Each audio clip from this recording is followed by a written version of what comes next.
I have things to say, but mostly the things I have to say are fuck off, Beltachika. Yeah, Opa Beltorchica style, everyone. Welcome to Valcool Robot. More like Beltorchika style. The world's #1 and only show where we mercilessly dunk on Beltorchica Irma for the entire runtime of the podcast. I hate her guts so much. She has the most rotten, rancid, Dark Souls-ass vibes. When you guys were really like mad about her last episode, I was like, I don't remember Beltorchica being that bad. Like, but okay, go off, I guess. And then this episode happens, and I'm like, wow, I just never paid attention to anything she said. It's awful. Yeah. Oh, all of a sudden, you listen to the words coming out of her mouth and her actions, and you realize, oh, she just kind of sucks, doesn't she?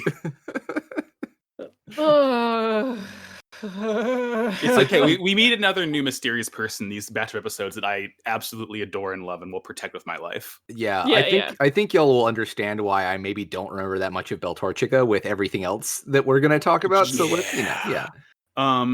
should we introduce ourselves? Oh yeah, I'm Max. I use he/him pronouns. I'm Sarah. I use she/they pronouns. And I'm Colin. I use they/them pronouns. And the first episode. Aren't you going to introduce our guest, Max? Who the fuck is our guest? Don't make them angry. Just like be friendly and introduce them. Well, you're gonna have to throw him something here. I feel like I'm being put on the spot a little bit here, Colin. Do you not know who our guest is? Guys, this was a really big get. Like, don't be like this.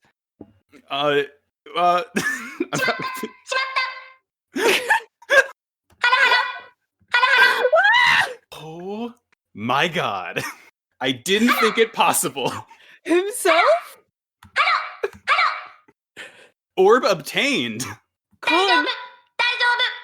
Zeta, it's so nice to meet you. Hello, Haro. Welcome to the studio. I'm so happy to have you on the show. You look great as usual. You have a wonderful shade of green today, my friend. Extra spherical. Okay, that's all the clips that extra I have. round. I was like, okay, because like I forgot if I had like taken headache medicine earlier today. So I was genuinely like, what did I forget? Oh no, beans. I'm letting the podcast down. I can't wait to use this when Haro actually fucking shows back up in the show. Oh, I miss Haro. I guess he's in space with Bright right now, so we'll probably see him soon. But yeah, I have Haro sounds on my soundboard now, so I apologize for the stress. That's okay. I mean, the only soundboard I have is a button that just says "nut" when you push it. And that's all you need. It's on the other side of my room right now, and I'm not going to get up to get it, so I'll spare y'all from that this week. I'm sure we'll hear it later. Yeah. What's the first episode we did this week? Episode 16, Through the Haze of Darkness. Ooh, so we got a little bit of Dark Souls fog wall going up in here, don't we? Yeah. I want to say, just to get it out of the way, yet again in the dub, I have a different intro. Yeah, I noticed that for like all of these. Like before I had to switch over to the Japanese, I was like, this ain't right. It sounds exactly like Careless Whisper for like the first 10 seconds. Like, well, exactly. Doesn't the second Zeta opening sound like Careless Whisper a lot? Maybe you're getting that early. Maybe I'm just getting the new one now. Because I know I've heard the second opening before, and my first thought was, this is just Careless Whisper. I think you just might be getting it early, because I know on episode like 26 or 25, I think, is when it changes over for us. So like in a couple weeks, we're going to get that, because I can tell like the little like thumbnail of it. It's all like Zeta Gundam's face. And then it turns to something else that I can't really like tell what it is. But like I know that's when the opening's going to change, because, you know, the visuals. So I mean, it's not a bad song. It's just not the bop of the. I just can't wait till we get to Double Zeta so I can listen to Anime Janai for the rest of my life. It's God, what a banger. But yeah, just wanted to get that out of the way. So what I've been doing is I've been listening to the Japanese audio for the intro and then switching over to the English for like actually consuming the media in the way that it's easiest for me. That's pro strats right there. I'm optimizing my experience. Advanced consumption. But yeah, so it's all misty and everyone's flying around the mist. Is kind of how we open. Yeah, Baran is like super mad. He's like, okay, well, we're the Federation. We don't want the Titans to take down A. You can like take credit for this. We're gonna have to like get the New Guinea new type lab ready for battle, because that's probably where they're gonna head. He does not like these Titans, and I don't blame him. Yeah. Yeah. Well, he's mad because they're gonna steal his valor. Mm-hmm. You can't kill steal. Yeah. You need to be honorable. You can't finish the fight someone else started. That's like the first rule of Call of Duty. Oh man. They send like they put together like a coded message to send to the Japanese new type lab in Murasame, so that they can like get some support to take care of this, because it seems like the Titans aren't going to help them out. And they specifically talk about how like they're going to use the new type lab like secret code instead of the Titans secret code. So like we're getting some factional politics here, my boys. It is also very funny when to send this message, they just like yeet a big a wee postal tube off the ship. Like they fly low and just kind of chuck it down there. Yeah. And you see like the soldiers on foot like hauling ass running across the field to try and grab it. Yeah. Well, it makes sense because of like Minovsky particles, like, you know, like wireless communication kind of really sucks. So like they'd have to give that message to like people to like send it over like a telegram wire or something. Right. Probably. Yeah. I don't know. You got to get like Morse code up in here, don't we? I mean, it's just very fun. I like to see a good yeeting. I love to yeet. Yeah. And then we kind of I'm already fucking sick of her. I will say I have no idea where Hickory is at this point, because I guess it's on the West Coast, but like it's in Southern California. Oh, okay, all right. It's where they're going to Los Angeles. Okay, it's all America to me, baby. Yeah. Yeah. So yeah, Amuro is fucking stuck in the lift with Beltachika, and they're doing talking. They're doing talking. Yeah, they're doing talking. And Beltachika is like, I hate war, but I know when fighting is like necessary. Can you say the same? You need to wake up. Blah blah blah. She says it's 0087. Wake up, Amuro. Yeah, Amuroka. Yeah. Wink, wink, wink, wink.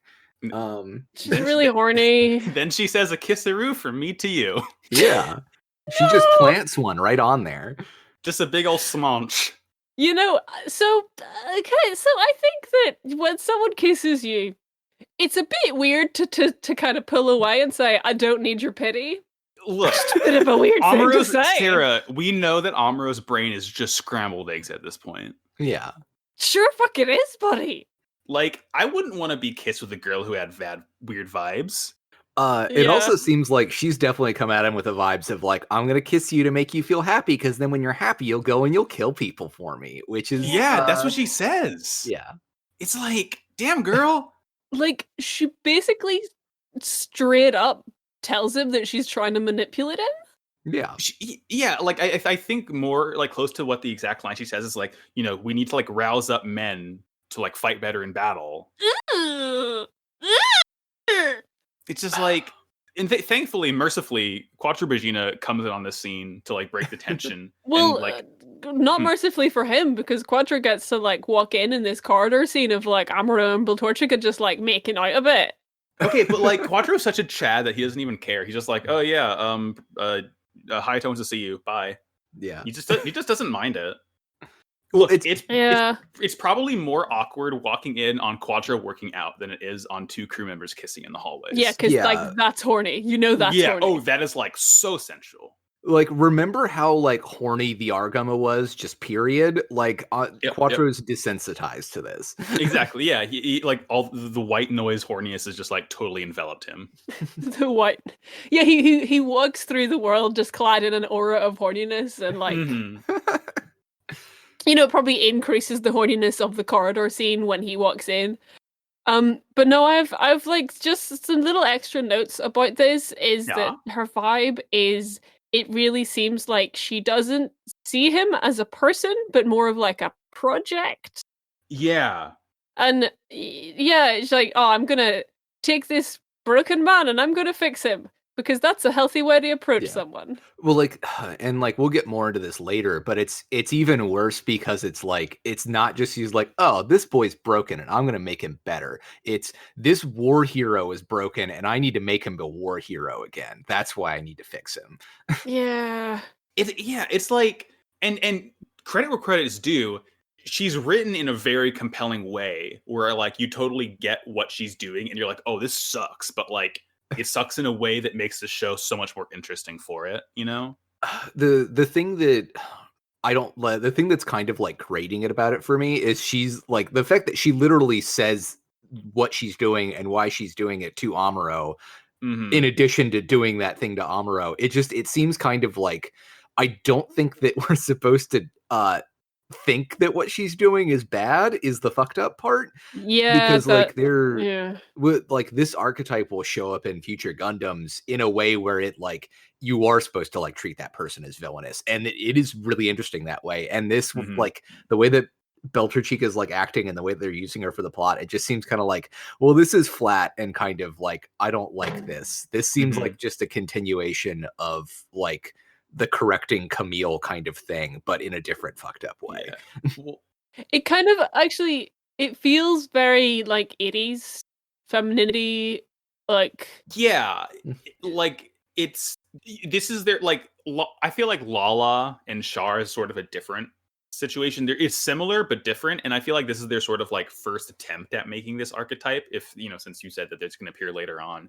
But I guess counterpoint to all that, Colin, my brain is peas, and if I don't see something happen and also being told what it is, I won't know what's going on. Well, that's true. Gundam is not a very subtle show. If it wants you to know something, it will explicitly tell you that thing, and that's what it's doing right now. Exactly.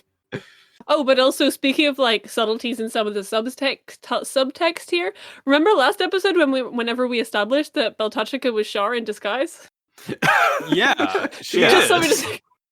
Just something to keep in mind. Please tuck us in the back of your mind, listeners. Yeah, I think you'll find that I'll be proven right in time. Yeah, it's the reason that Belterchica kisses Amuro seemingly out of nowhere is that Char simply can't control himself, seeing the love of his life right in front of him. Exactly. He's been holding this in for 8 years. Yeah.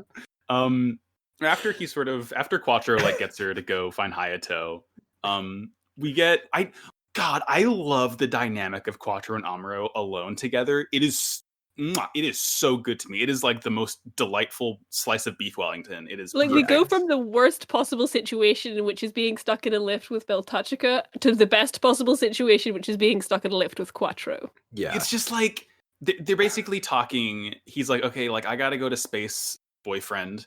You need a suit though. Amuro is like, oh hey Quattro, can I get a mobile suit?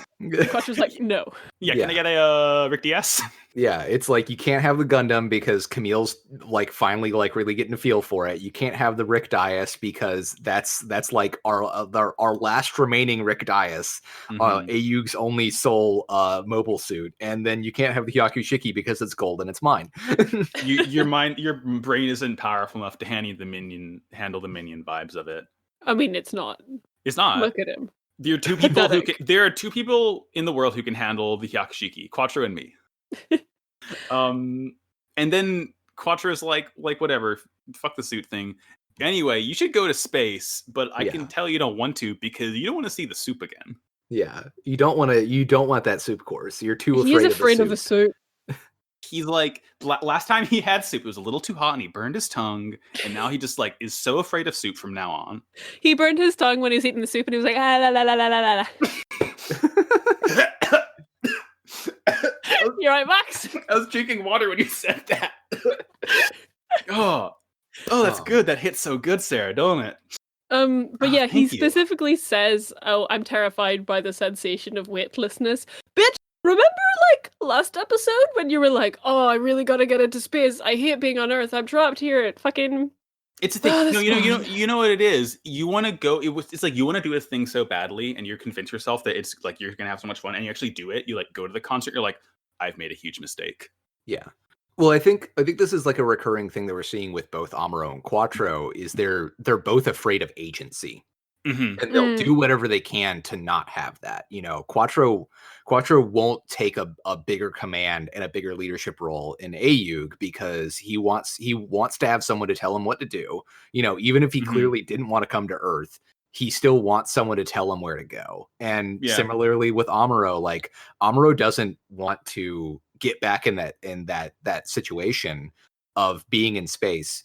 there might be a video essay that you can watch at some point soon that might go more into detail about this, about like about Amuro kind of losing his corporeality. I don't know. I just, I feel like that might be in the air soon, maybe by a very intelligent person.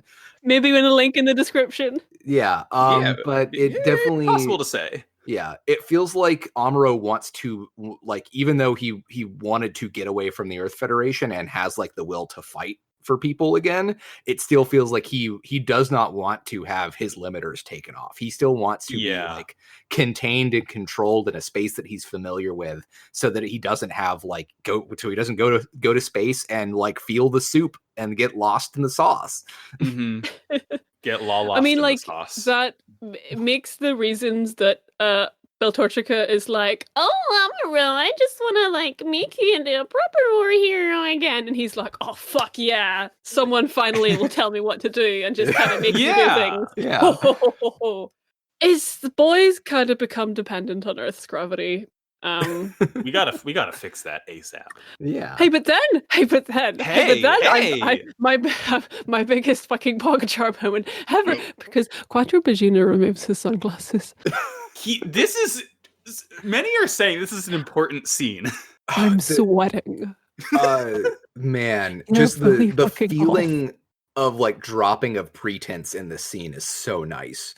Like good. For this entire show, I don't feel like we've really felt like, unless we're in a cockpit with Quattro, like this is the first time I've really felt like we're just here with Quattro and he's hanging out with Amuro in this elevator, and like there's no like illusion about who he is right now. This is who he is right now, and it's great. It is. It's the real one. Yeah, it's. I love it. This is. I'm TV just show. like, I'm sitting here watching as Quattro Bagina removes his own sunglasses, and I start fucking chewing at the sofa cushions and tearing the room apart because holy fuck! You're like clutching a hole in your thigh. Could you have imagined that Quattro would be cooler without the sunglasses? I know. It's unprecedented. Like, okay, if there ever comes a moment in this show where, like, I don't know, say Quattro Bagina were to like remove his sunglasses and like actively throw them away, I would have to leave the country. I would have to just walk into the sea and sit at the bottom of it for a while because I wouldn't be able to cope. You'll become soup. I would become the soup. Anyway, yeah. So we get a Big Wet Gundam. Big Wet Gundam. It's just dripping. Yeah. What does Quattro say when he takes his sunglasses off? Oh, yes. He takes his sunglasses off to be like, hey, Amuro, remember how we both had this kind of weird romantic relationship with this one girl and you killed her? Ha, ha, ha. Oh, yeah. Wasn't that fucked up, buddy? Yeah. This is the first time that we've seen like Quattro actually admit to something, like to basically admitting to being Char. Like this is the first time it's happened, and it's to like relive this trauma with Amuro of this like woman that they both cared about and lost. Yeah, I was genuinely, because whenever like Amuro kind of appeared on the scene and started interacting with Quattro, I was wondering if the fact that Amuro killed Lala was like gonna come up. Good to see it is. Yeah. I can only imagine this will be explored more, and I cannot wait. I mean, me personally, I was just thinking about how the first ever girl he was like sort of romantically involved with, that whole thing ended with him like killing her by accident, and I was looking at Beltorchica and rubbing my greedy little hands together thinking, oh, do it again. I just thought it'd be good. But I don't think that's gonna time will tell. Yeah. So yeah, Big Wet Gundam. Yeah. Camille and Katz are like working on it. Camille's like chewing him out. It's like, dude, Gundam can't swim. Don't do this, please. Yeah. give it floaties, please. Give it some water wings. Please, I need to stick all these rice inside the Gundam to dry it up or whatever you do with. No, wait, that's how you keep salt dry. Yeah. No, you're right. You're right. Gundam is in a comically large bowl of rice. Yeah. That's why they need to go to fucking where are they going? Helsinki or whatever to get more rice. Helsinki, Finland. Yeah. And yeah, they actually do. They do grow a lot of rice in Southern California, I think. So yeah, they're heading to Hickory to get a couple of big bags of rice to pour into Gundam. That's what the vents in the titties are for. So that like once the insides are finished, you can just like open the vents and all the rice pours out. Yeah. Gundam doubles as a rice cooker. That's the only thing that separates the Mark II from the original Gundam. It just can cook rice now. Can the original Gundam cook rice? Thought not. I didn't really write a whole lot down like what happened in this like whole sort of scene, but basically Quattro's like, I'm responsible. Cats, go to space. Yeah, sort of like the plan is everyone's going to go into space except for Hayato, who's going to like stay behind and guard the fort or whatever. He's too thick to escape Earth's gravity. That ass. They don't have enough propulsion. Yeah. Damn. Yeah. Just throwing in a subtle one there. My next note is all caps Amuro steals a Gundam, but actually he doesn't, and I'm very disappointed later on. Yeah, we just see him climb into the Rick Dias, don't we? I got excited. I thought that Amuro had finally realized that he was in Zeta Gundam, and that to get a Gundam in Zeta Gundam, you gotta steal it. But he will never learn. Oh no, of course he'll never learn. He's a dingus. Yeah. But then the next scene is they're arriving at Helsinki. Yeah. Hickory. We find out that Karaba's Italian grill communicates solely through pigeons, which is great. Which is interesting to me because like the divergent sort of like path that Gundam took from our world is that carrier pigeons didn't go extinct in World War I. So here's the thing: homing pigeons still exist. Wait, stop! Yeah. Welcome to the Colin Fact Zone. The Colin Fact Zone.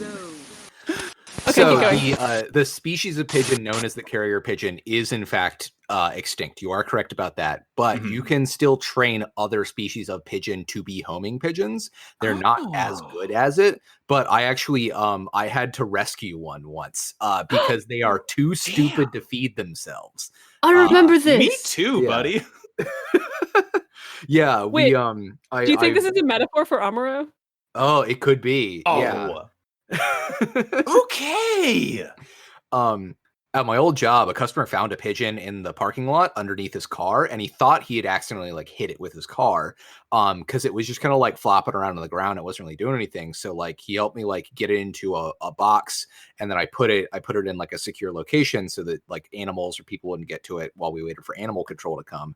And then animal control said, "Oh, this is like nothing's broken in its wings or anything. It's totally fine. It's just literally been flying until it was too tired to fly because it's too stupid to know how to like hunt for food or eat or anything like that." So like she took it back to like animal control and said she was gonna get it healthy every couple of days and then release it, and then it would fly wherever it's supposed to go at that point. This is definitely a metaphor for Amuro, right? Yeah, absolutely. Yeah, you know, when... That's all for now. From the Colin Fact Zone. Okay. Remember that time where Amuro just was like too tired to eat and then got taken in by Rambaral Special Boy services? I know. But yeah, literally. So much. God. So the cool thing that I want to talk about the Hickory landing scene is that like to find the runway, the people at Hickory have to go out and light a bunch of barrels on fire. They just like do it with garbage fire. It's great. Yeah. It's so cool. Yeah.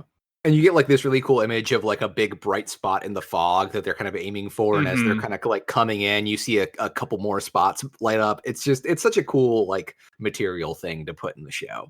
It's just, it's fun. Punk as fuck. Yeah. Inside the Out-Humla before they like get in their suits, like at this point Amuro and Beltorchik are just like kiss in front of everyone, and like Katz makes surprise Pikachu face when he sees it happen the first time. Yeah. It's Katz just like, a cute what the touch. fuck? Like, ew, girl, kiss, icky. Yeah. Ew. But then he's like, I'm gonna ride with Amuro instead of Quattro because I want to tell Amuro he's a good boy for kissing and doing war.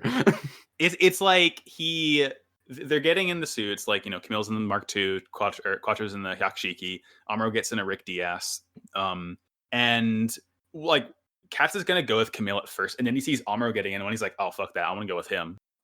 Hey. What? When we don't really know when Katz's birth year was, but what if he was Katz 2019? No, okay, all right. I think we're onto something a little bit here, Sarah. I'm gonna have to tuck this in the back of my mind for a little while. Just let it stew and marinate. Pretty good. But yeah, Katz is being confronted by heterosexuality. Yeah.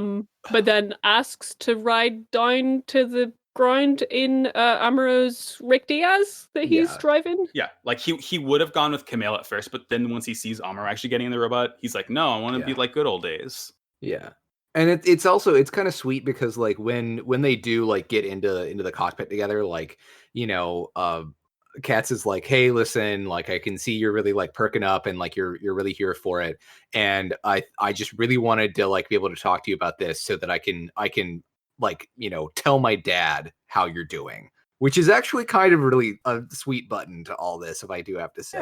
Yeah, I am genuinely like endeared at how like encouraging and nice Katz is to Amuro while he's riding sidecar. Yeah. Yeah. Guess what? It's inner tube time. Well, before this happens, we get a really funny line. Because like they're descending at this point, and like Hayato is like sort of radioing them, like seeing them off. Oh yeah, I have this as well. Yeah, and Quattro's like, yeah, don't worry, I'll act like a good father figure to the boy. It's like, no, you won't. You're not good at that, I don't think. You've already got one fucked up teen. Now you're gonna fuck up a whole another teen. He's younger. His brain is even softer than Camille's. I mean, I do appreciate how like Quattro and Amuro have swapped children. Child swap. Yeah. And once they swap back again, like Katz is gonna be all like, "Oh, Amuro, but like Quattro always lets me hold the gun, cool," and it's gonna be a disaster. I'm excited to see the consequences of these. It's already a disaster, isn't it? But yeah, the mobile suits, they launch out of the Doomlin to go down to the ground, immediately get attacked by the Tangerine and etc. The annoying orange, our friend that we all love, all three of us. That we all love. And, you know, the annoying orange, very annoying, very ugly, very, very bad vibes. And Amuro senses them before anybody else does. And kind of like pulls off in the crowd. Like vibes, it's like vibes. Yeah. It's just like, I love when he does this. Katz is like, what are you doing? And Amuro's like, shut up. Just don't say anything. Let me do this, please. Listen, we wanted me to be the war boy. This is what the war boy does. Yeah.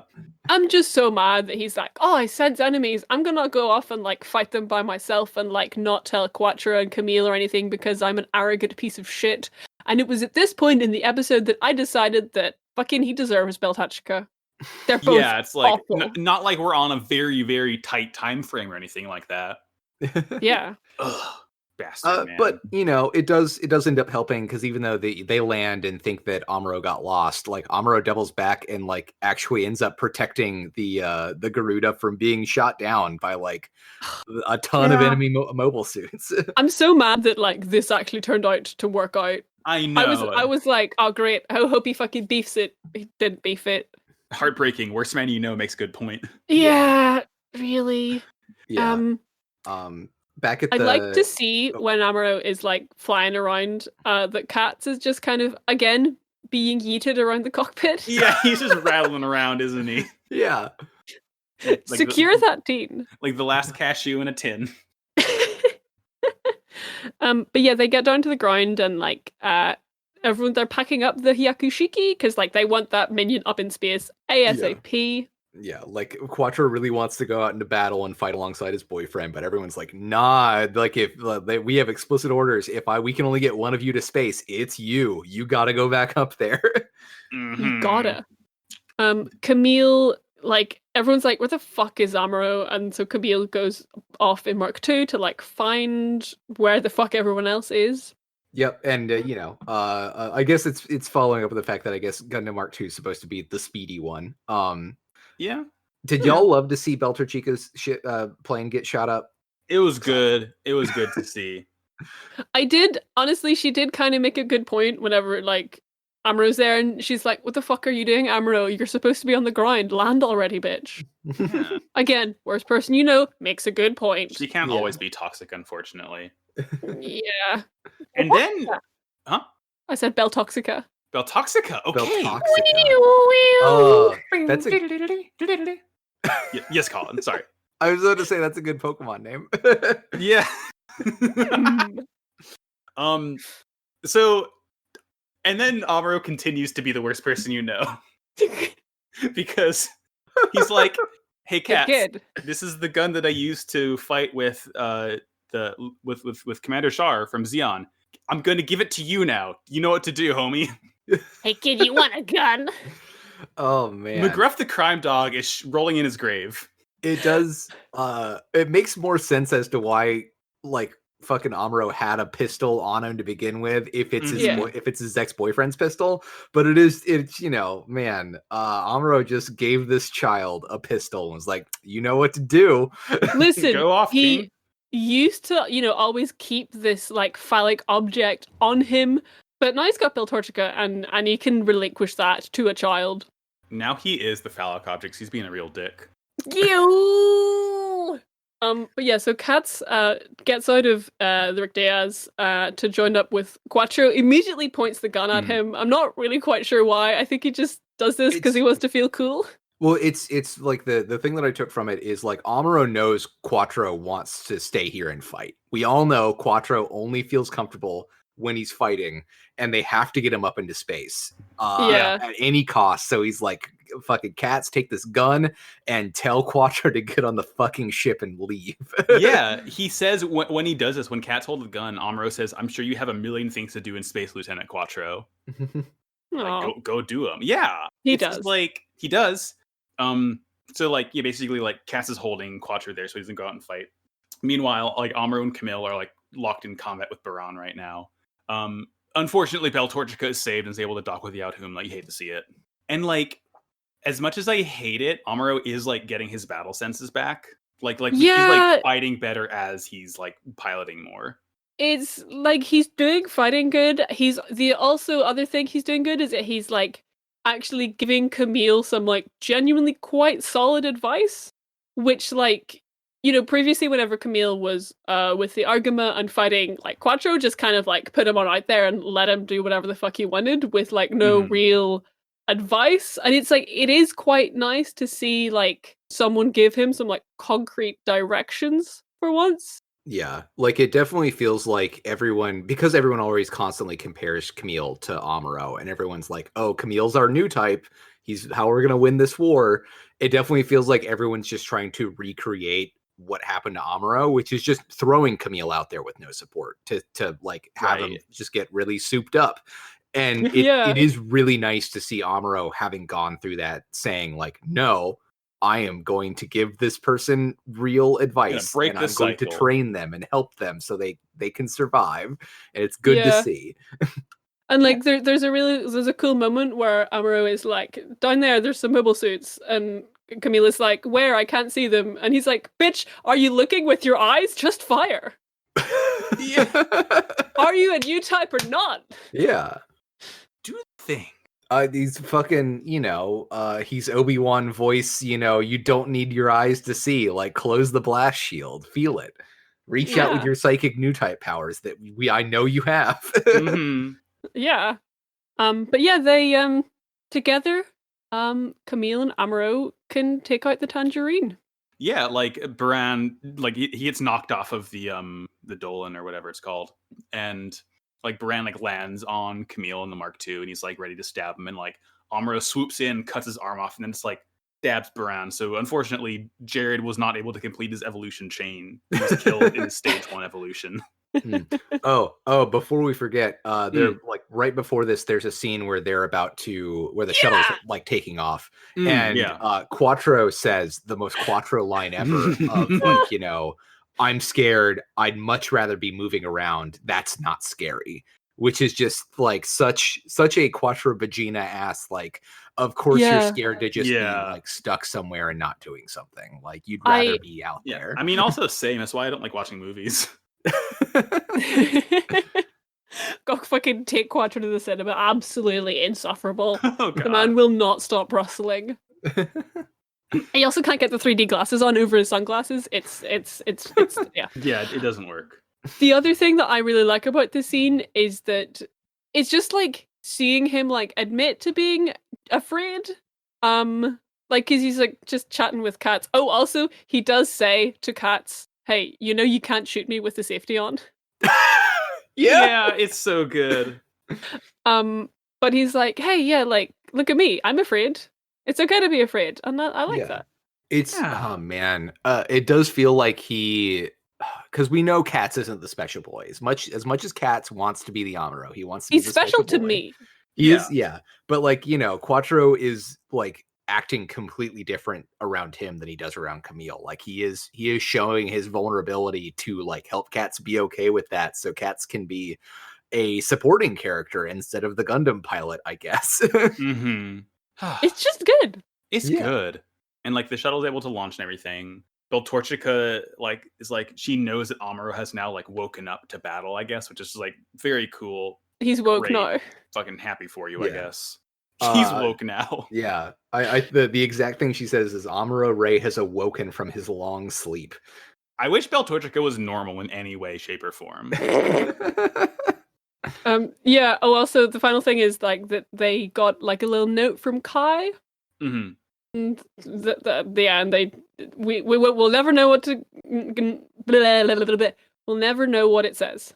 It's just directions to Hong Kong. It's a map quest printout. It just says west. Here's how you go to Hong Kong. go left a while and you'll hit it. Let's see. Yeah, and that's it. Camille like wonders how Fa's doing. So do I. Yeah. My final like thoughts on this are like, I can't wait to see Camille Bidan punch Amuro Rai in the face. Oh my god, it'll be so good. I need to see it. I need to see it. Please show me. Also, we get the Sarah McCostume's voice. I'd like to believe he's a new type. Yeah. Yeah. What's episode 17 called? You wanna hit the thing? Episode 17, Hong Kong Shitty. Which is what I call Ocean Shitty, Maryland. Yeah. Because as everyone knows, that place fucking sucks. The feds are mad. They're going to avenge Baran's death. Because they're just really sad they don't have a Nashimar anymore. They miss the annoying orange, and so do I. Pour one out for a real one. I'm pouring out my orange juice. Yeah. Here's the one thing I'm confused about. Rosamia has just disappeared at this point. I don't know where she went. I swear to God that she is dead. No, she's not. We see her like eject out of the Gundam. No. Okay. Not to go back to like 3 episodes ago, but we did see that. Then there was a big explosion. Then there was like a line of dialogue about how like a great energy has been released into the world, which you kind of assumed was like a bit of a Lala situation, which then meant she was dead. I think she's dead. I think she's having tummy troubles and she's in the bathroom for these battles. I think she's soup. Well, we'll have to find out. I mean, I don't care about Rosamia anymore because I have a new cool girl to fawn over now. We'll get to that. Yeah, we'll get to that. So they like Amuro. So at this point, Quattro's gone. It's really sad, but like it's just Karaba now. I know. I miss him. Amuro wants to crush the New Guinea lab, so like people will like know about Ayug and like know Ayug is here and they mean business and everything. It's like we got. Thankfully, they don't listen to him. Sending a message. Yeah, no one should listen to him ever. Beltorchica shows up to talk to Camille, and Camille is literally Sarah telling her to go away. Like, literally, I've gotten Camille me because he's like, "Can I help you?" No one likes her except for Amuro. Yeah. Beltorchica is your buddy's girlfriend who he brings to every function, and nobody likes her, but you have to be around her because she's with him. And and she's just like, like Amuro's the hero of the 1-year war, and he piloted Gundam then, and I really think you should give him Gundam because he should be the one that pilots Gundam because he's the Gundam pilot because he's the hero that pilots a Gundam. My blood is boiling. How dare this? I'm not going to call an anime character a skank, but. How dare this blonde skank just show up out of nowhere, acting all presumptuous, telling Camille to get out the robot. That's his robot. He stole that. He owns it now. Squatter's rights. Yeah. And yeah, Camille is just like, Beltorchica, you just pity him. No. This is my Gundam. Go away. You do not have to hand it to him. Fuck off, Beltorchica. Like, yeah. This is such a good scene because I get like such the strong feeling that like Camille is just utterly just like tired of people comparing him to Amuro, especially now he's met Amuro, he fucking sucks. And now he's being compared to Amuro, but in a worse way. Yeah. And also like the feeling that like Camille probably understands Amuro better than anybody else now that they've actually like spoken to each other and like fought together and that kind of stuff. Yeah. Steamed. Yeah. I'm like fucking I'm like steamed broccoli over here. Oh. Anyway, can we talk about the big okay, no, we can't yet. We can't yet. Boy. We can't yet. We have to save I'm that. just foreshadowing. Okay, yeah, you're foreshadowing. So the Fed ship, whose name I never wrote down, it's another Groot, I think, but they're like, oh yeah, we got to push some like thruster thing that we're carrying because we have a big mobile suit we got to carry, and it's like it looks like this reference might be lost on a lot of people. It looks like a Digi-Egg from season 2 of Digimon. It does. It does. It's this weird sort of like pseudo egg shape. You can like see like the feet and it's like sort of poking up in the front, but like it looks just like this weird like machinery block thing that like looks like it could be a mobile suit maybe. It's like it's too big to fit inside the thing though. They got to tow it and it's heavy. Yeah. It's like a big giant Dorito or maybe like a really big chocolate. Okay. I mean, to me, like, I look at this thing and I'm like, yeah, that's clearly some kind of like transformable mobile armor, mobile suit. I was not ready. Yeah. It's like when it hits good, but like as it is now, it's just like okay, it's like this will be something cool soon. This is a fun blocky shape, which I'm sure will transform into something cool. It's Zeta, so we know it will. This specific style of thing is usually referred to as a mobile fortress to like both differentiate it from mobile armors and transformable and like traditional transformable mobile suits. The terms that usually get thrown around is like stuff like the Tangerine are called wave riders, right? And then you have your mobile armors like the garam masala, and then just the biggest chunkiest ones are mobile fortresses. Big boy alert! Big boy alert! But also a small teenage girl alert. Yeah, this is I love her. This is for Murasame is here, and we love her and we stan her. She has JoJo's Bizarre Adventure style lipstick. Yeah, she has. You know why? I think the reason I like her so much is because her hair is my favorite color. It's this very very beautiful turquoise. Yeah, it's like a really weird kind of like light cool pastel color. It's so 80s though. Yeah. Hey, I'm just thinking, any other characters we know that have had like kind of like a coral, cool pastel hair color and are also cyber new types recently? Colin, nothing's coming to mind. No, I'll let you know when I think of it. Okay. If there are any, they're probably still alive and they're having tummy trouble, so they're in the bathroom, which is why we haven't seen them in a while, Sarah. Okay. This is for Murasame, and I love her. She's great. And I have to say, she didn't immediately do it for me. Not with the very first line she says. What's the very first line she says? Can I have permission to fuck off and do whatever I want, please? Yeah. Really? The first thing she does is he walks over to the captain and says, "Hey, listen, I don't take orders. If you won't, once I'm deployed, if you won't let me do whatever the fuck I want, I'm going back to Japan." Good. I don't think we got that in the sub, huh? Oh, damn, what a shame. Oh, wow. She's just because her whole thing is she hates orders. Even when it's someone just saying don't do this, she's like, don't tell me what to do. She's cool. I like her. I care her. Sorry, I've just pulled up the episode to check because I need to know this. Okay, so she does say a very similar thing. It was just me not paying attention. We are all. Yeah. But yeah, no, I mean, I really, really fell for her in the next episode, but this time I was like, oh, cool blue hair girl. Yeah. I mean, I still like her a lot here. Wow, cool hair. Listen, we all love short haircuts on crazy psychic tomboys. It's great. Who doesn't love it? Yeah. Hey. But now, y'all want to go to Hong Kong? Y'all want to go to Hong Kong? Hong Kong always looks so good. It's cool. It's like the reason they're here, they have to go meet with Luya Wumin, who's like, I guess like a supplier that can help out Karaba get like more supplies and whatnot. So like, of all people, Amuro and Beltorchika are the ones to like go on this espionage mission here. Ugh, and they look like such fucking tourists. Amuro's got his aviators tucked into his pocket. He's not even wearing them. Beltorchika's wearing the keypow because of course you have to. Amuro's fucking t-shirt sleeves are rolled up one notch. He has a box of cigarettes in them like you do in the 80s, Sarah. We know this. Except Amuro is like, smoking's bad for you, so I'm just not gonna put it there. No, it's a fake box. It's just empty. Amuro's got his sleeves rolled up a little bit because that's like the first training stage in AUG before you cut your sleeves off. Right, he hasn't earned it. He hasn't earned the whole thing. Okay, so now that Quattro's gone away and up into space, he's like not embarrassed to do it in front of him. Oh, there we go.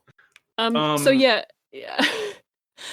Amuro and Beltorchika, like, they go around to this place which has like fucking job center vibes to it. Like there's like seats and everyone's waiting for something.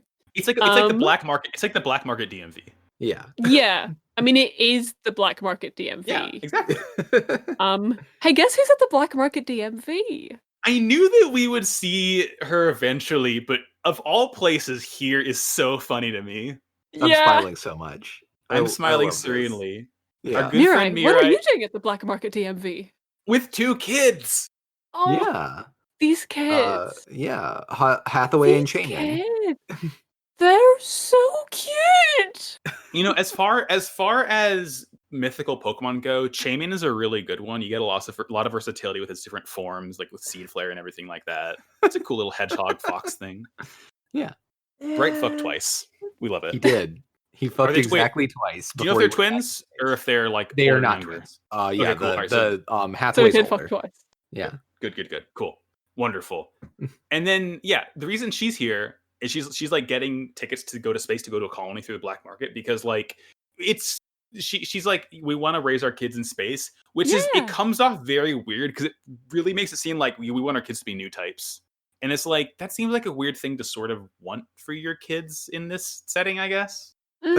I think it's important to remember that, like, especially with Mirai, like, Mirai kind of understands what it means to be a new type without being forced to be a soldier, basically. I mean, she was, but like, she was like the Helms person. And I feel like, you know, she's probably a lot closer aligned to like Quattro's ideals with everything, that like she wants these kids to be able to grow up in peace in space, away from like the influence of like the Titans and Earth and all that kind of stuff.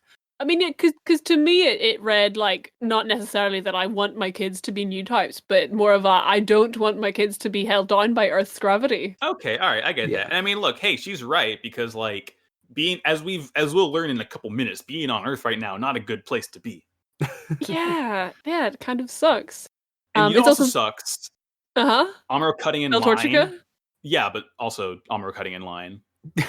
Oh God, yeah. Listen, next time I see someone cut in line, I will punch them in the face. Yeah, you should. You deserve it. I'm pretty sure this is just a vision of a Yakuza sub-story where you just see Amuro Ray cut in line, and then you have to beat the crap out of him with several other Yakuza. The fucking font comes up and says Amuro Ray, 1-year war veteran, brackets pathetic. And then like one hit and you take down. You take him down with like one bench.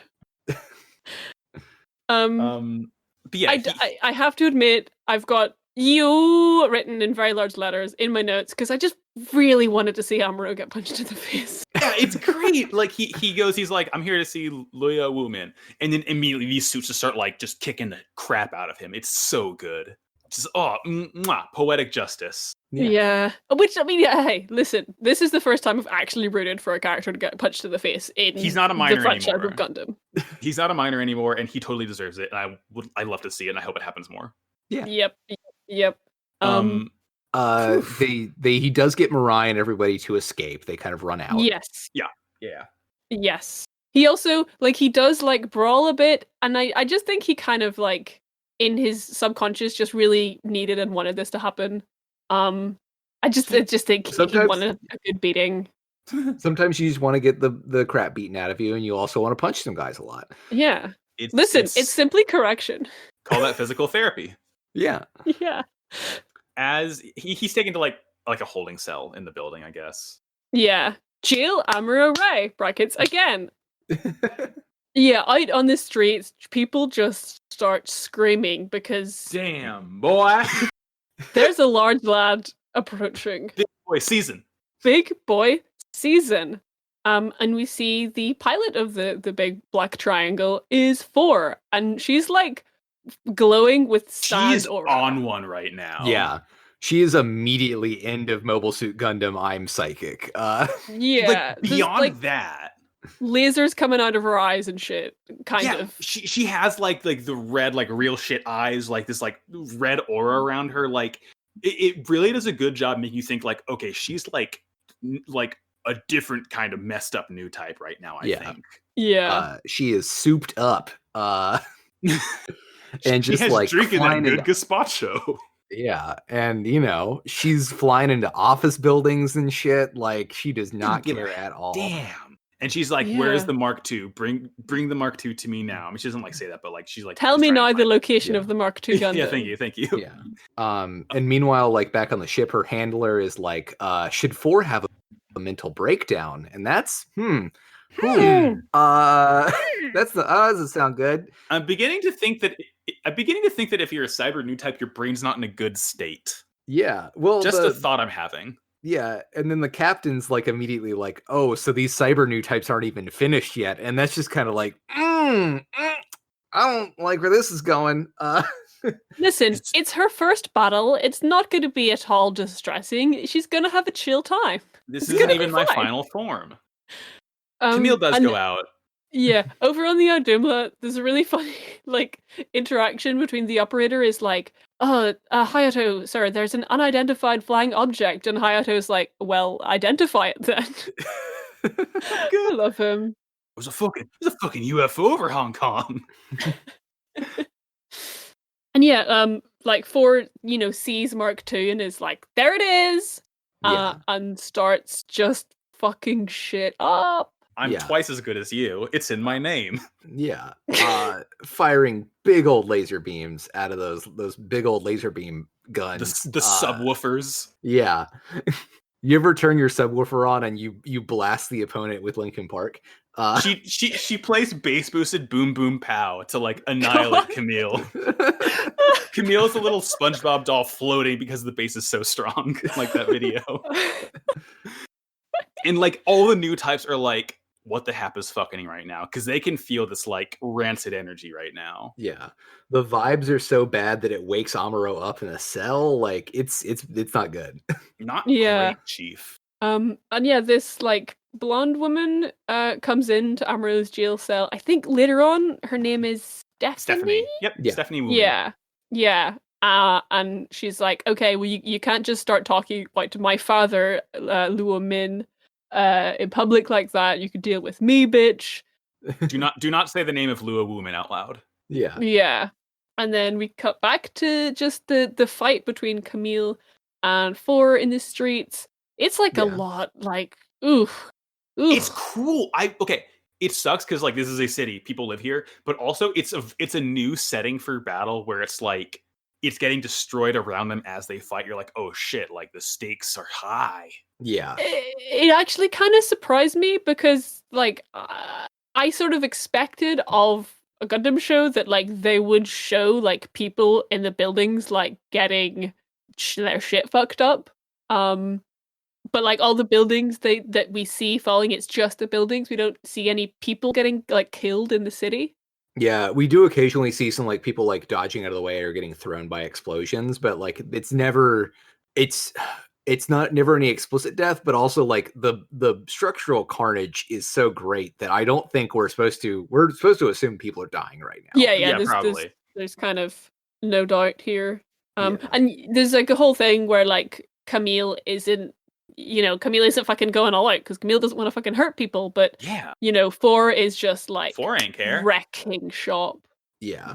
It's also something that like, and one of the only other Gundam series I've actually seen, Iron-Blooded Orphans. The whole time I'm like, wait, you can't go into cities. You have Ahab reactors. Like, oh no, wait, this is different. Never mind, we're good. Yeah, but you've got to remember that this is UC Gundam, where all of these Gundams have nuclear reactors inside of them. So if that reactor gets breached, it's fine. A giant nuclear explosion in the middle of the city. It's probably fine. I wouldn't worry too much.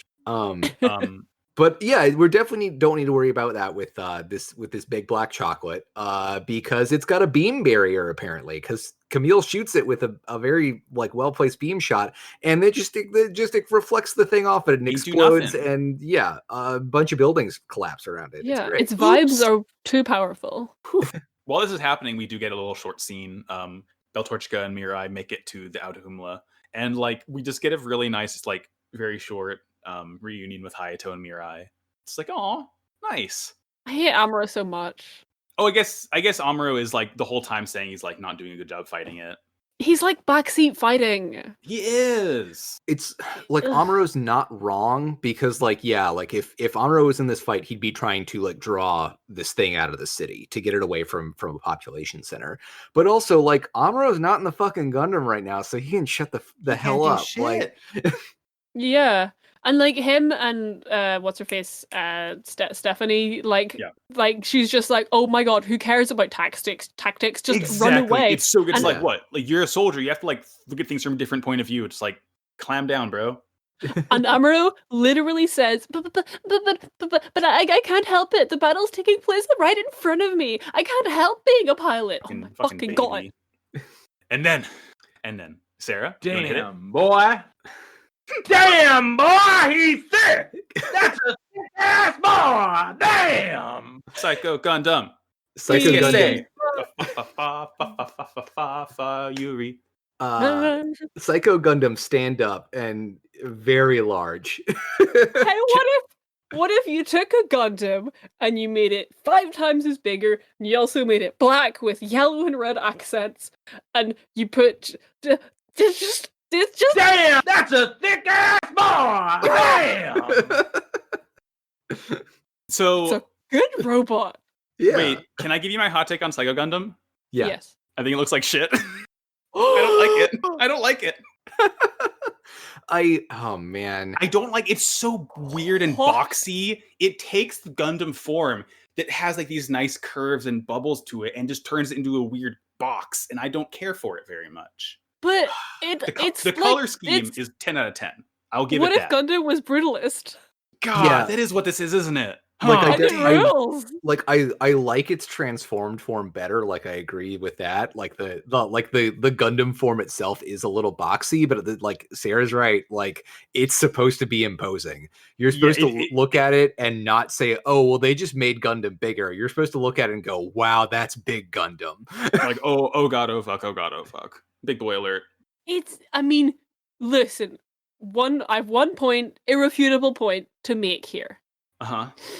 Lorge. Episode title will probably just be Lorge. Simply Lorge. It is like one of the it's probably the scariest like robot we've seen since the Zeong, I'd say. Like you look at it, you're like, that thing like creeps me out a little bit. Do you think that like part of why this is in a city is so that we can see the scale of the robot compared to like the skyscrapers? You're probably right. And just like the like Mark II Gundam is like house sized. It's so tiny compared to the damn. Oh man. Okay, yeah. So get this. The height of Mark II Gundam, I believe, is 18 meters tall. Let me just double check that. A healthy, respectable height for a robot. A healthy, respectable 18.5 meters tall. Psycho Gundam is 40 meters tall. More than double the height. Oof. Mwah. That's like bigger than an Ava. Yeah. Like you know what it is? You know what it is? If Mark II Gundam is high grade, Psycho Gundam is perfect grade right now. like Mark II Gundam's 144, Psycho Gundam is like a solid like 160 right now. Oh man. Oh. Going back to your Zeong point for a second, like it is just really like interesting to see that like, oh, when Xeon made their big scary giant new type use unit, it's this crazy thing with like lots of boosters and like wire guided hand cannons that can fly around and all of this stuff. And when the Federation decided they were going to make a giant like new type use mobile suit, it is the Gundam. It's big, it's powerful, it does one thing, and that one thing is shoot lasers out of its tummy. And it's terrifying. Gundam's had evil now. Hey, I mean, I think that Gundam may have been evil the whole time. Because war is bad, but it's blacks, you see.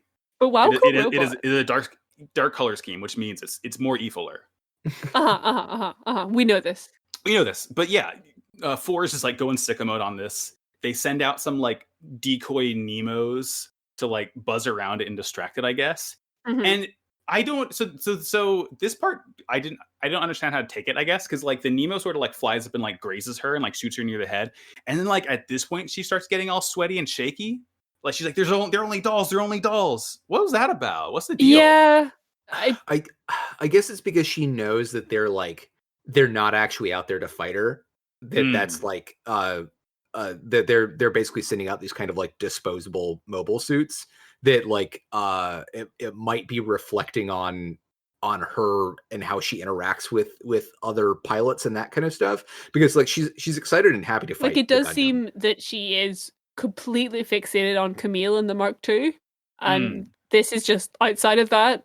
And it's like how dare you send something against me that's not like a person? Yeah, like like as especially in the next episode, it really like, you know, honorable's not the right word to use, because it's definitely not because of that, but like specifically like she doesn't want to take any orders. She wants to do what she wants to do, and that's fight Camille in the Gundam. She doesn't want to fight a bunch of Nemos. She doesn't want to be told to go like kidnap somebody or like blow the city up. She's here to fuck with the Gundam, and that's it. Like she just wants to wreck it, and she doesn't want anything to get between her and that. Yeah, checks out. Okay, so the next scene is also that one has me tearing up the sofa and eating the cushions. Which is the next one the new type thing? Yeah, is where Camille Biden like attacks her with his big beefy swole Camille Biden. Yeah. Camille Biden. Yeah. He goes blue psychic Nikki time and hits hits 4 with a blue with a little new type flash, you know, a little one of these boys. And she goes blue naked for a second, and then she's like, "Oh no, this bad," and fucking gets the hell out of there. Yeah. What if we transcended the limitations of our robot bodies and just kind of became naked people again? Guess I'll soup. Hey, what episode is this? Is this episode? I believe it's episode 17, Hong Kong City. Colin? Episode 17, and we're doing the end of Mobile Suit Gundam stuff before even we're at the halfway point. Yeah. I'm a little worried, I guess, for where this series is going to take me. I want to get off Mr. Tomino's wild ride. Strap in, bitch. Take a sip, babes. Drink that soup. Yeah. Take a fucking soup, babes. Take a. And then like immediately just like boop, scene's over, fight's over. Yeah. They're like on their respective ships. We don't get the aftermath of Hong Kong's destruction, I guess. Which I'm kind of grateful for. The I think one of the next scenes is Mirai is like talking to Beltotchika about how like, oh, actually it's good that I'm separated from Bright and raising my children down in Earth while my husband gets to go up in space and have loads of fun.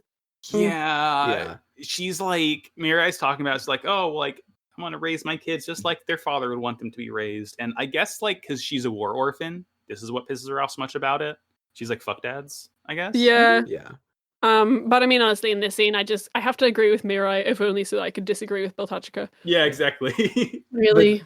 But then Mirai's also like, you know, oh, I have a special psychic link with my husband that I know exactly. We know how each other feels at all times. So like he's still raising these kids, even if I'm the one doing it, because he's helping, because we agree at all times. And then like Beltotchika's like, you're a new type, and she's like, I'm not a new type. I'm a wife and a mother. Wink. God. We finish each other's sandwiches. Jesus. And I think the next scene is like Amuro's like little father figure moment right here, isn't it? Yeah. It is. Yeah, it is. Kind of. He basically tells Camille, he's like, okay, like, you know, we need to find a shuttle for you. We need to send you back into space because I know you're gonna grow to be a valuable AU pilot. Don't let gravity pull your soul down. And then Camille like turns into full like stoner philosopher mode, and he's like, bruh, what if Earth's gravity gave me the soul in the first place? Amuro does also say, like, he starts this out being like, oh god, Camille, like, can't wait for you to go back to space because I can't stand watching you fight. And then Camille kind of looks at him and he's like, jokes. Do you also get kind of the feeling, because like the conversation starts out with Amuro being like, oh man, yeah, no, like I totally believe that you like sensed and felt your enemy's like emotions and stuff. Do you think in the back of Amuro's mind is like, if I don't get this boy into space immediately, he is going to kill his enemy psychic girlfriend, and this is not going to go well. I do not want this to happen. He's just on damage control mode. Yeah. That's episode. I think, okay, you know what? I think I'm like starting to come around a little bit on Psycho Gundam, if only because it's just cool and scary. Yeah.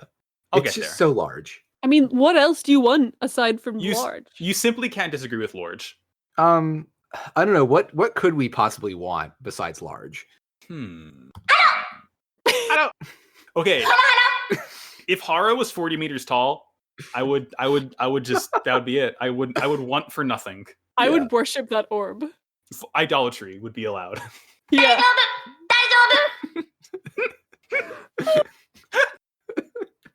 Just the two ends of perfection. One is small and round, one is large and just large. The spectrum goes from Haro to brutalism. That's it. Mirai captured. She sure is, buddy. So what happens in this one again? Impossible to say. Runs away in a boat. Yeah. Hey, 4, where are you going? Out. Yeah. Oh man, she does say if you don't stop acting selfishly, you won't get your memories back. Yeah, huh? Wonder what that's the deal with new type labs. Sure, it's fine. Man, it's like somebody got a haircut recently, and maybe a little bit of a dye job, and got their memories taken away, and maybe got their brain fucked around with. It could be anything. Who knows? It's impossible to say. Simply impossible. It's fine. It's just soup. It's fine. It's just soup time. Speaking of soup time, it's normal. Amuro takes Mirai some nice soup on a boat somewhere. Yeah. Oh wait, let's not forget. Hayato has a very good look this episode with a weird popped collar and a loose tie. It's there for like 2 seconds, but I love it. He tried to put on a tie, but because his neck is so thick and wide, it just like will not fit. So it's like really loosely around his neck. Yeah, he looks like Mr. Incredible in his office job. Yeah, he can't even button the collar up on the shirt, so it's just kind of like, why even try? Yeah. It's such a powerful look. He looks very good at all times. Yeah. And as we mentioned, Mirai like lives on a cruise ship. Yeah, it's great. Amuro brings her soup, and he's trying to convince her to return to space to see Bright. Yeah. Yeah. And she's kind of like, oh, but if I get a lift with you guys, that's going to be really dangerous. I got to think about my kids. Yeah, because like the only place they know of that has a shuttle they can get on is if they steal one from the New Guinea base, which Mirai does not want to take her children into a war zone, apparently. Who would think? Wow, loser. But yeah, and the kids are like playing around the deck of the ship. They're so fucking cute. Oh my god. I like it. I love that they have the same eyes. It's such a cute touch. Yeah. Yeah. They just out here throwing plane. Yeah, little plane go offside of ship, which is very sad, very distressing for the Wayans. But it's fine because our friend 4 has picked up the plane. You can see it. Can we talk about 4's look? Because Jesus, this is okay. This is a look to rival Quattro Bagina's look. Okay, it's sick. Are you kidding? It is. This look looks. It looks like what a second-year fashion student would design for a project because they're trying to like push the boundaries of fashion, but they're in second year of fashion school, so it doesn't actually quite work. They've just kind of taken a load of fabric and vaguely adhered it to the shape of the body in a way they think is cool, but is just kind of, in the end, nothing. She looks like a jazzercise instructor. It's so 80s. I will say it looks it plays a little bit better in the remake movies because they made those in like 2013, and so there, let me tell you, there is a ridiculous amount of animation budget going into that drapery and making it very, very nice looking ways. Okay. Cool. Okay. Well, I'll have to check it out. Yeah. But yeah, 4 picks the glider up.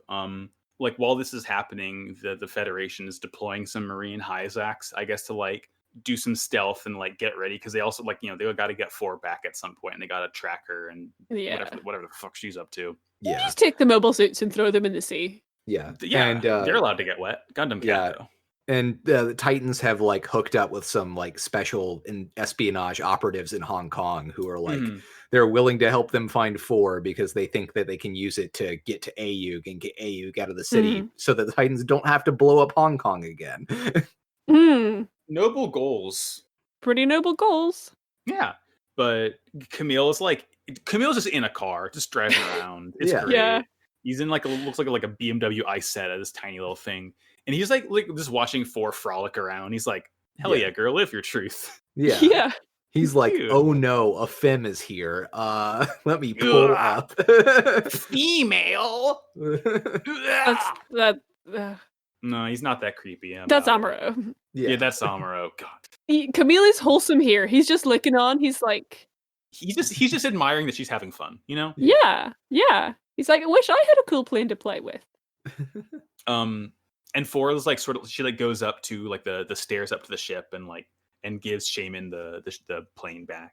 Yeah. And as this happens, like Amuro and Beltorchika walk by and she, you know, like overhears them talking and she's like, Amuro, is he the one who I just Beltorchika is like, my friend Amuro Ray, let us return to the Audumla.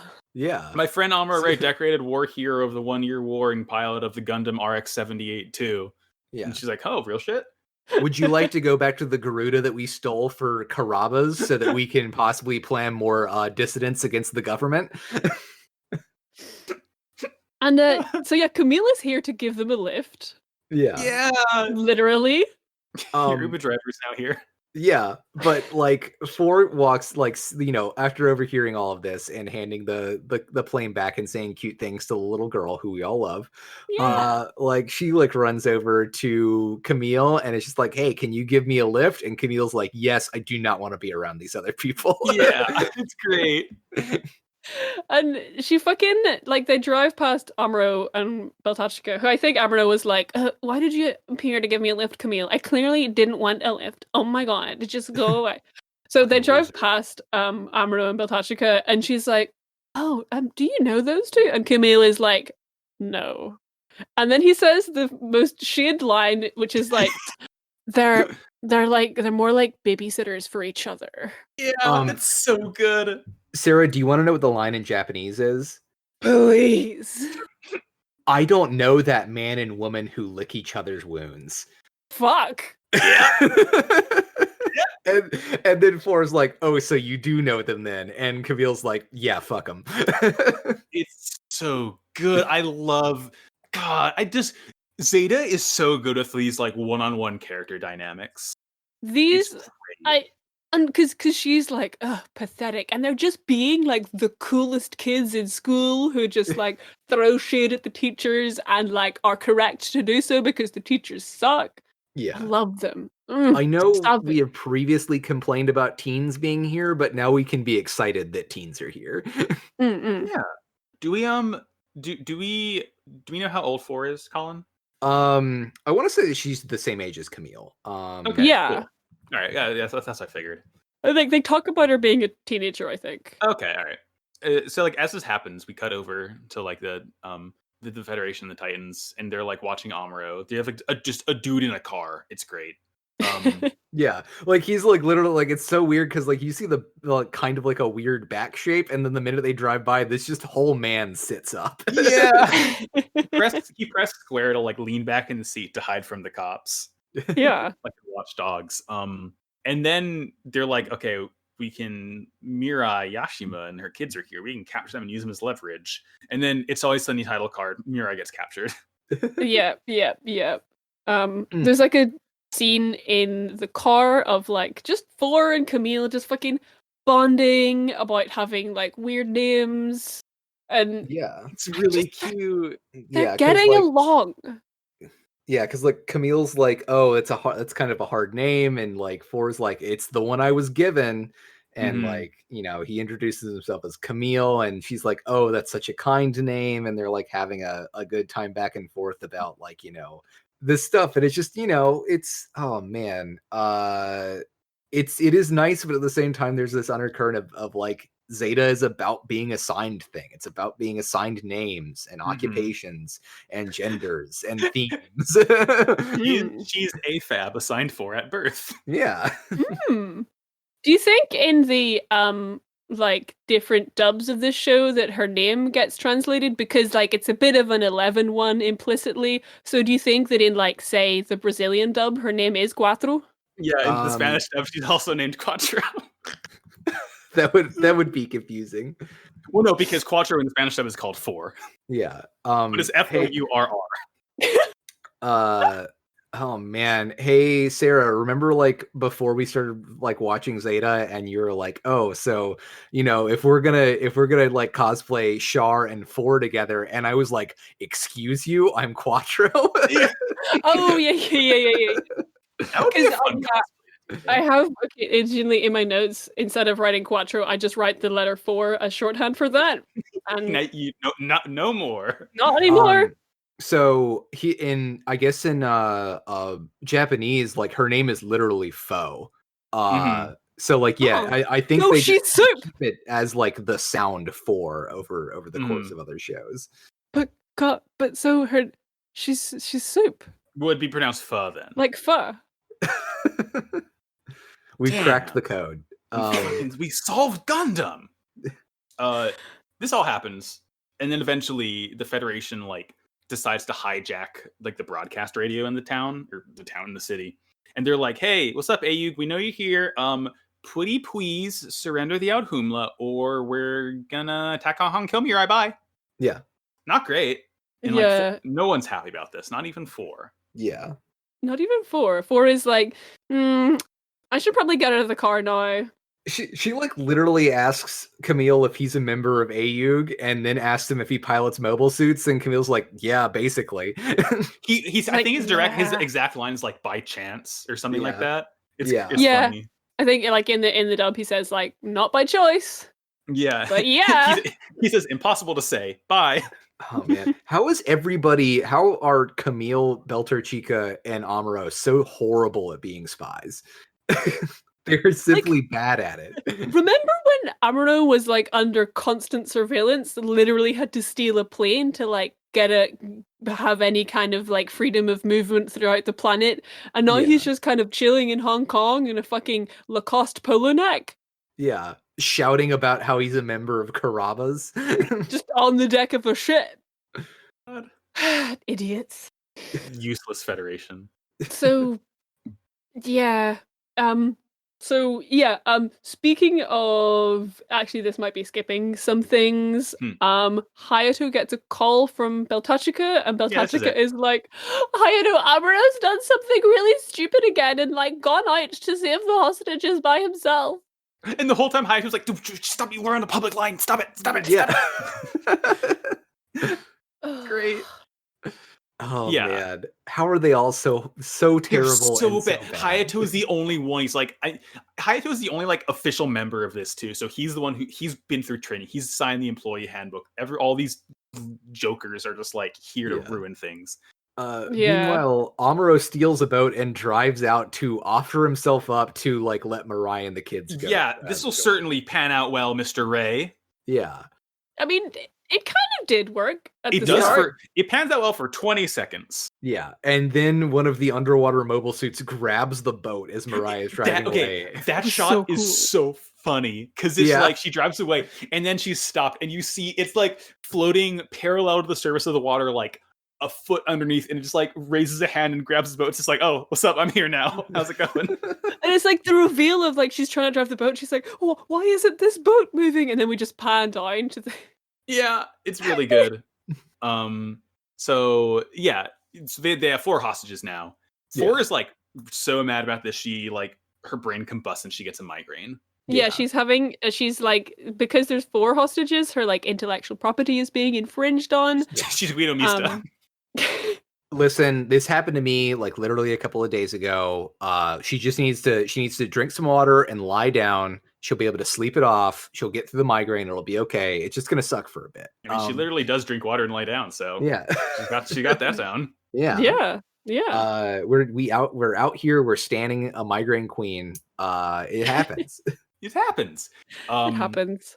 They Kuraba and Hayato like basically cook up a plan. Stephanie hates it. She's like, forget the hostages. Don't do anything to my city. Yeah, she's like, who the fuck are these 4 random people? Who cares about them? Yeah. Here's the important part. Hayato has the only brain cells in this entire city, so he should be the one to make the plan. It's a good plan. Exactly. Yeah. The plan is just to like fake surrender, and like Camille is gonna infiltrate underwater to save the day.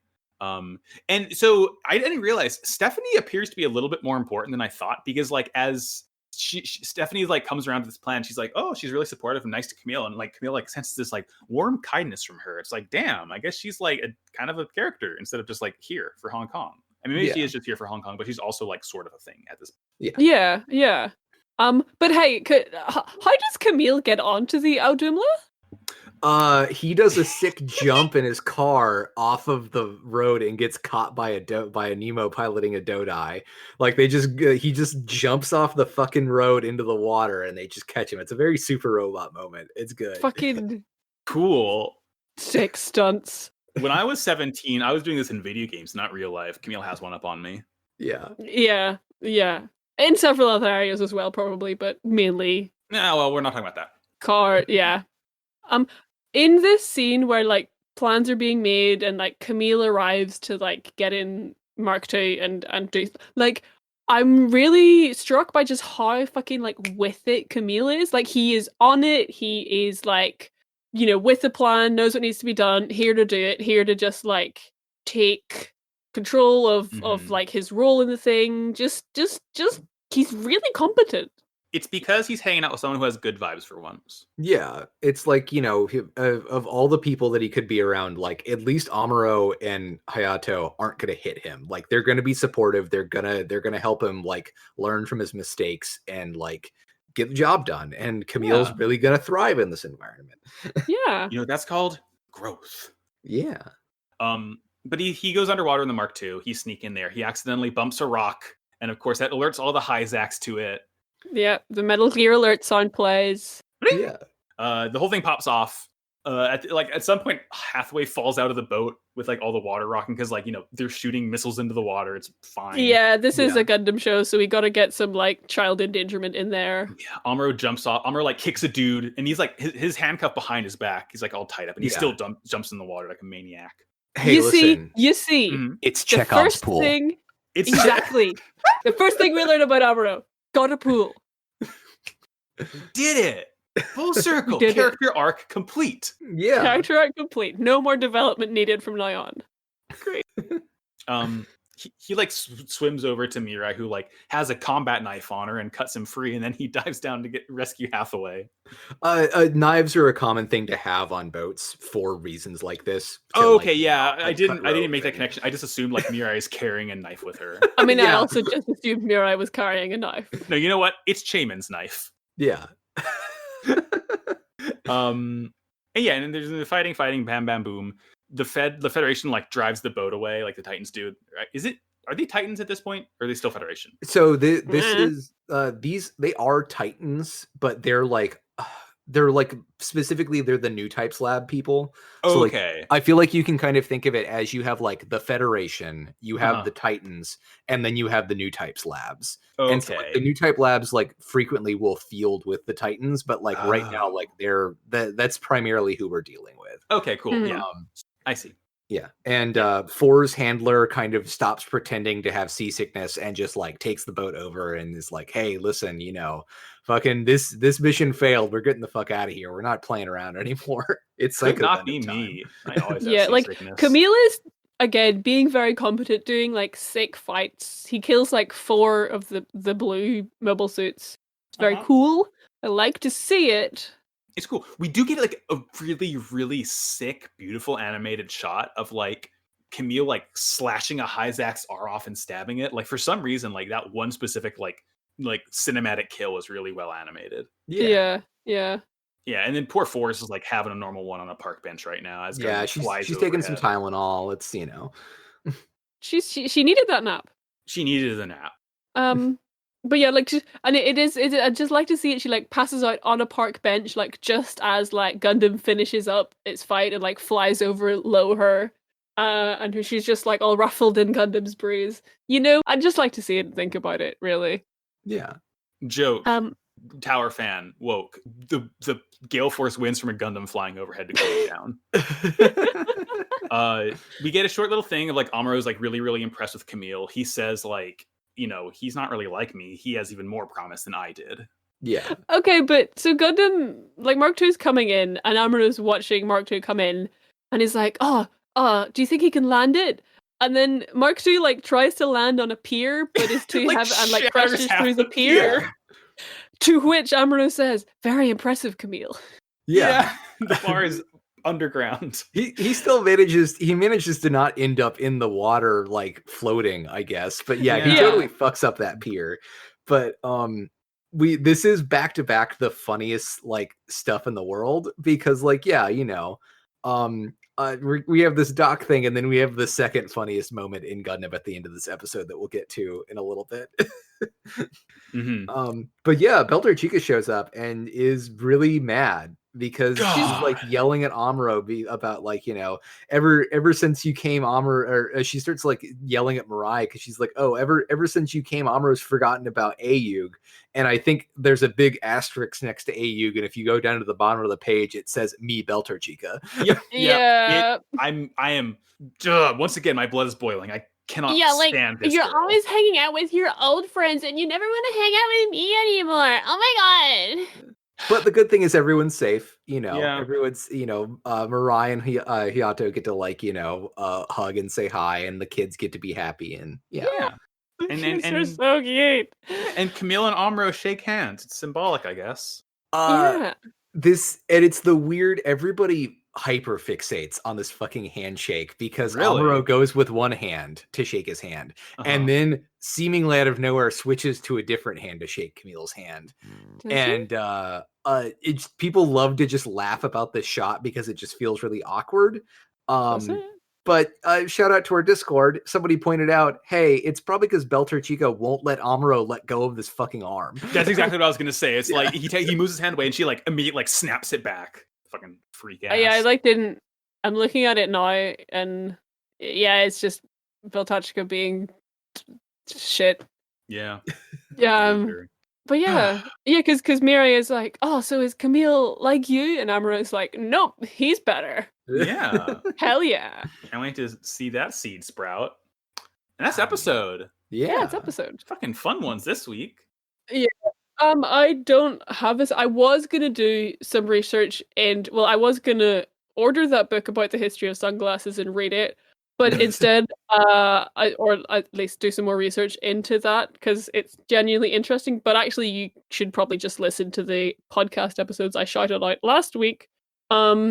Instead, I made a video essay about. You did. The reason that your body and your clothes are literally the same thing, and we should think of them like that. And that we can learn all this from watching Mobile Suit Gundam. And I finished that, and I need to do some more, but it should be finished by the time this episode goes out. So please go look in the description of this podcast, which there should be a link to. There will be a link. a YouTube page where I have put up a video essay that I've literally been working on for months. And it's, I don't know, like this explains the way in which I see Gundam, because I'm a costume person and everything I do in my personal work is about how clothing and objects interact with the body and like inform the personality and the self. And I've written a video essay about it. Yeah. And here's a little clip of that right here. The last mobile suit to be introduced is the Zeong. And this marks Char's transition into a new type. And it shows us that part of this transition is Char letting go of his idea of what a human body should be. But it has no legs. Legs are just for show. The brass doesn't understand things like that. Because Mobile Suit Gundam, in the end, discards the body. I love your like Gundam trajectory, Sarah, where I make a podcast and then because of the podcast you get into watching Gundam, and then like in the span of a few months you've built Gundam and you've became Gundam and you're like now like in like the Gundam video essay circuit. Yeah. The brand is real. It's kind of a good show. Yeah. Not enough people are saying this, damn it. Yeah. Colin's never said this. I'm excited to see because as soon as we get back to space, I think it's pretty obvious that Camille's going to get the Zeta Gundam, and I'm excited to see how excited what your take is on that, and how a Gundam that transforms like continues to like elucidate this kind of like thesis that you have. I can do the funny transformer noise from the Michael Bay movie. God. What if hey, maybe later, what if there's a Gundam there's a lot of Gundams, there's a lot of robots that you put together, like Devastator from Transformers, and then like much like in Michael Bay's Transformers Revenge of the Fallen, the second Transformers movie he made, what if there were testicles on it, like two funny wrecking balls bouncing together, and then John Totoro says, I'm underneath the robot's testicles? That'd be cool. Okay. Anyway, listen to my video or watch my video essay if you want to know why it's important that Gundam has a beepus. The end. It does. I was very surprised. I'm glad you tied that to the... It's genuinely important that Gundam has a beepus.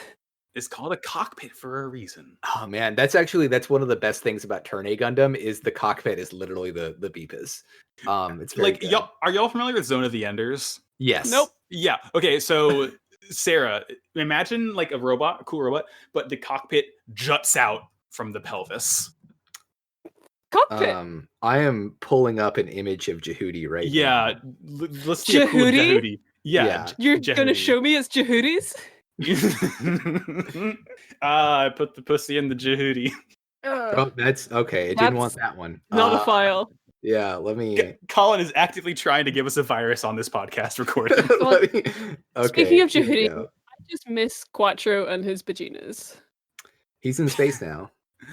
I want to be in space because Quattro is there.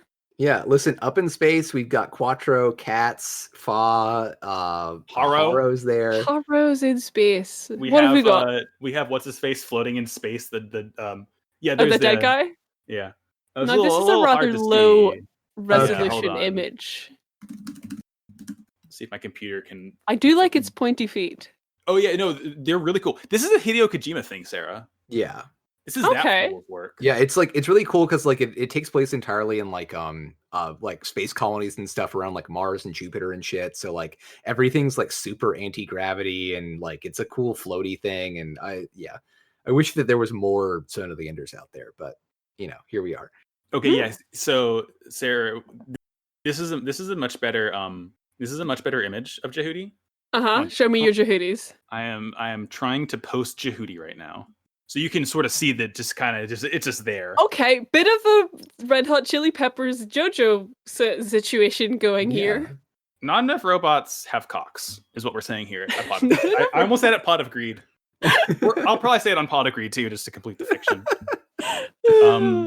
So anyway, that was us. If you're still listening, congratulations and thank you. If you're not, go to hell. You don't deserve us anyway. Sarah, where are you on the internet? Oh yes, you can find me everywhere on the internet at Sarah McCostumes. Instagram, Twitter, I guess YouTube, since I've put an essay up there. That's pretty much it. I also do a Naruto D-Watch podcast called Never Believe It, which will unfortunately be ending at the end of October. I've not revealed this anywhere, but get in while you still can. It's a great show. And I'm sorry to see it go. Wah, wah.